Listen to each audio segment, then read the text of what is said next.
अरे ऐक ना, मला ना स्वतःची अशी एक शाळा सुरू करायची आहे, ज्यामध्ये मी फक्त मुलांना डॉक्टर होण्यासाठी प्रेरित करेन. म्हणजे माझ्या शाळेतली सर्व मुलं डॉक्टरच होती. का रे? अरे मग काय, आपल्या देशात आज डॉक्टरांची इतकी गरज आहे. म्हणजे खरं म्हटलं तर ना, डॉक्टरांची गरज नाही आहे, डॉक्टरांच्या नॉलेजची गरज आहे. त्यामुळे कसं आहे ना, डॉक्टरांकडे गेलं की प्रत्येक डॉक्टर हा मनापासूनच सर्व करतो असं नाही. काही फक्त आपला बिझनेस वाढवण्यासाठी किंवा काय म्हणते आपली प्रसिद्धी वाढवण्यासाठी लोकांना बरं करतात, किंवा पैसे कमावण्यासाठी बिझनेस करतात. माझ्याकडे अशी कित्येक उदाहरणं आहेत जी फक्त पैसे कमवण्यासाठी डॉक्टरचा पेशा करतात. बाकी त्यांच्या मनात असं लोकांसाठी काय म्हणतात ते प्रेरणा किंवा सद्भावना वगैरे नसते. काय बोलतोस तू? असं थोडी असेल.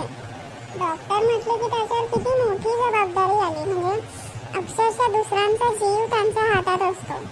मग तू असा बेफिकीरपणे कसं बोलू शकतोस की डॉक्टर फक्त पैसे कमवण्यासाठी इलाज करतात?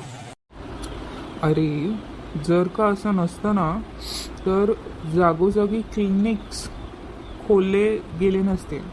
आणि क्लिनिक जरी खोलले गेले असले तरी ते आपला पैसा पोटा पाण्यासाठी आहेतच. पण जर कोणाची एखादी तातडीची गरज असेल तर या डॉक्टरने तिथे जायला पाहिजे ना, किंवा त्यांनी त्याला मदत केली पाहिजे की त्याची काय अडचण आहे ती समजून घेतली पाहिजे. आणि त्याच्याकडून कोणतीही फी आकारली नाही पाहिजे. याला म्हणतात मदत, सद्भावना, प्रेरणा. तर मला नाही वाटत की असं कोणताही क्लिनिकमधला डॉक्टर करत असेल. प्रत्येक वेळी तो त्या पेशंटकडून फीस चार्ज करतो म्हणजे करतो. तो जो सर्व्हिस देतोय त्या सर्व्हिसबद्दल त्याला काही ना काहीतरी पाहिजे. हो रे, हा विचार तर मी केलाच नव्हता. मग बघ ना, आता आपल्याकडे बाबा आमटे आहेत, त्यांच्याकडे बघ जरा.